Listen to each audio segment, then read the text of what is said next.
Everyone, welcome to None Such Farm. I had to make bagels this morning, so I figured I'd bring you along and show you what I do. And it's so easy. There's only 5 ingredients. Yeah, there's only 5 ingredients. It's just a little step-by-step process that you do, but it's so easy and it's so worth it. So I'm going to start off. What you need is 2 1/4 cups of water. Pour that in a bowl. Then I need a 1.5 teaspoons of yeast, and I store my yeast in the refrigerator. And I will tell you, yeast does get old and becomes non-active, or doesn't work as well, so use it up. So there's a teaspoon, and then I need a tablespoon of sugar. So yeast needs sugar to feed it, to make it active. Put that in there. Take a little wooden spoon and stir that around, break up those clumps of yeast in there. And you want your water, you don't want it too hot. You don't want it to burn the yeast, cook the yeast. You want it almost the temperature of like a baby's bottle, just lukewarm. So then you're gonna cover this, whoops, let me get a dishcloth.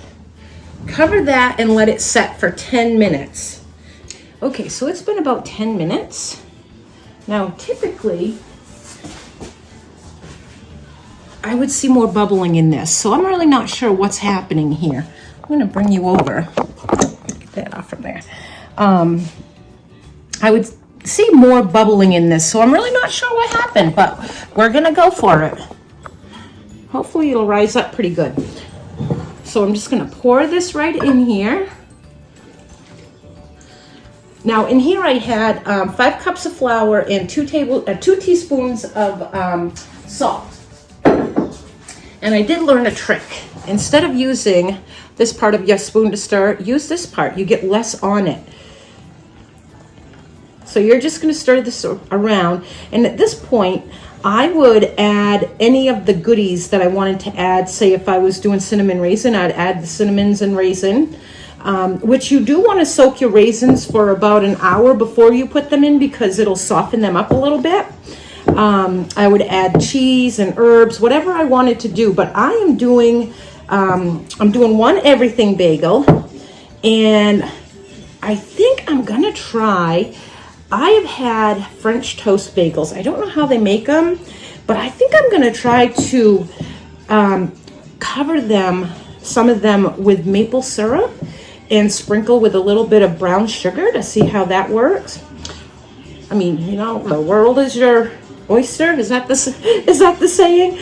So I'm gonna just go for it. I'll just do that with a couple of them.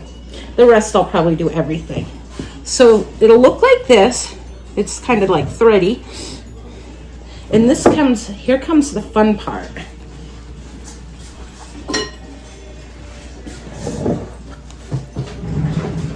You want to sprinkle your counter with a little bit of flour.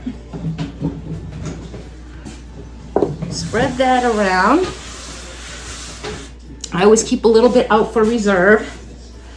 And then just dump that out. Make sure you get all of that goodness.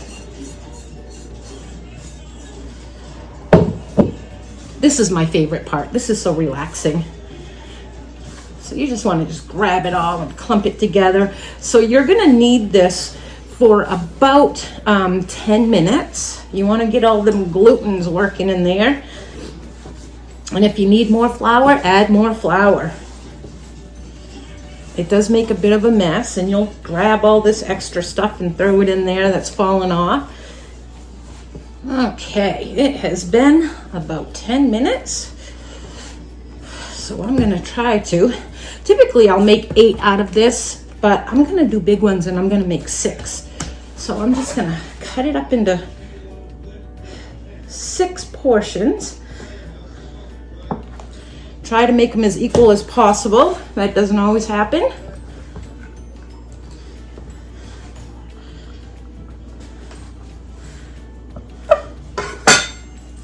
Then I'm just gonna roll them into balls. I have a piece of parchment paper. I'm actually gonna put that over here. I'm gonna roll them into balls and then just tear a little hole in the middle. Try to shape them so they're kind of equal all around.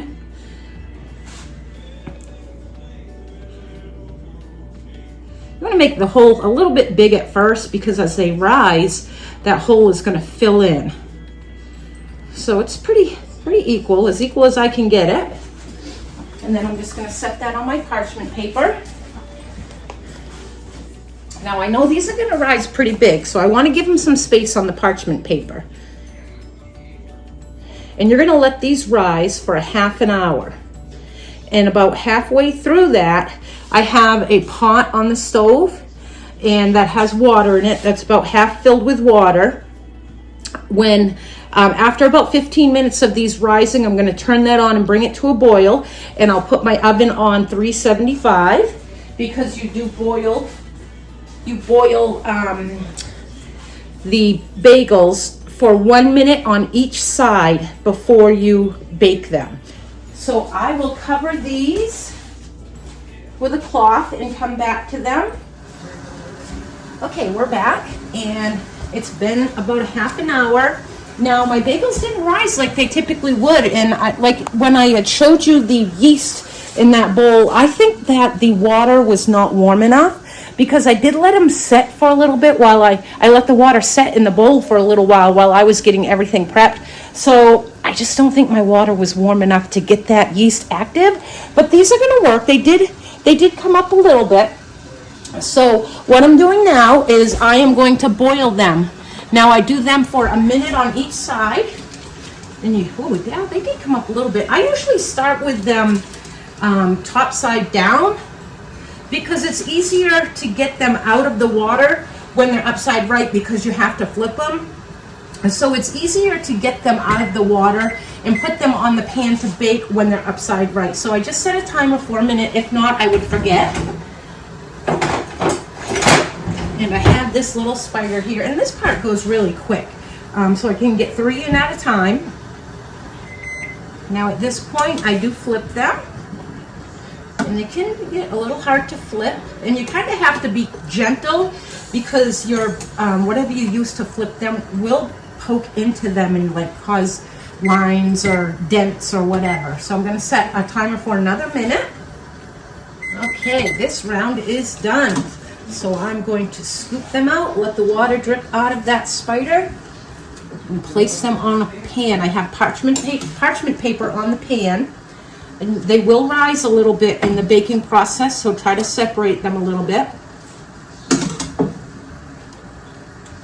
And they're stiffer now that I've boiled them. Okay, we'll put the next round in.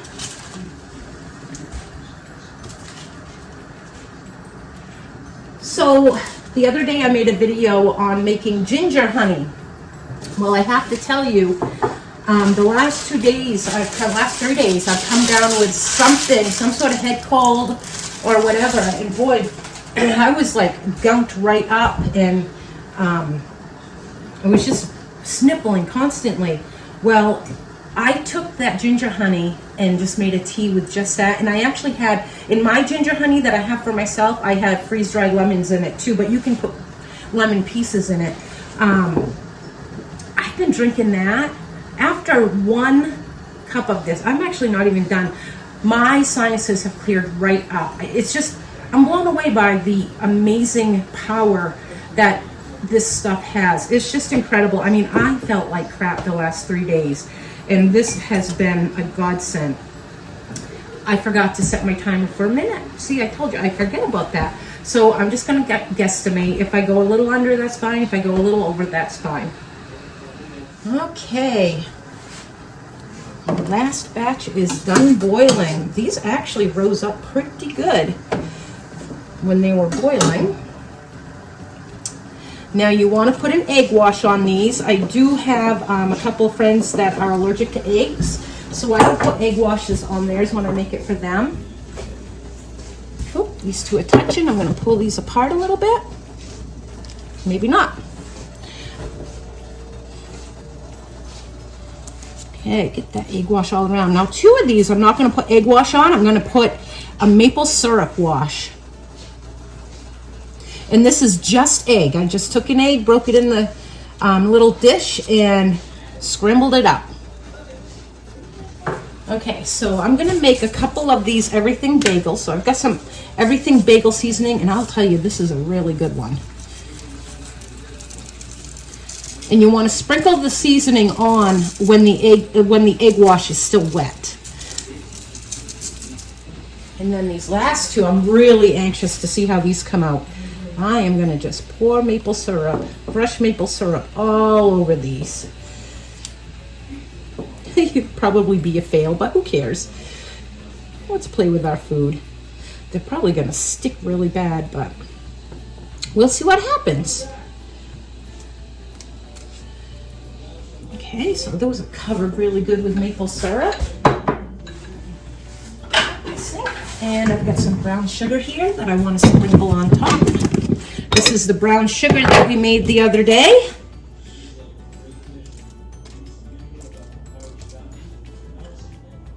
Yeah, I think that's good. Alrighty. So my oven is all preheated to 375. And I'm going to throw them in. And it says in the recipe for 30 minutes, but I find that sometimes it takes longer than that. I just go by the color. When they start to get a little tan, I then pull them out. So let's get these in the oven. And they are done. So it looks like the maple syrup and brown sugar ran a little bit. Thankfully, it didn't run onto my everything bagels. But let me show you. It kind of split this one. Never had that happen. But I think they're still going to be pretty good. We'll try them. But yeah, this is them. They're pretty good size. They got the hard crust. It's not too hard though. But we're going to give it a go. Thank you guys for watching my video. If you happen to make these bagels, please post pictures in the comments. I'd love to see them. Once again, please subscribe to my channel, share it, share my videos. I'd love to really get out there and get a great following. Thank you.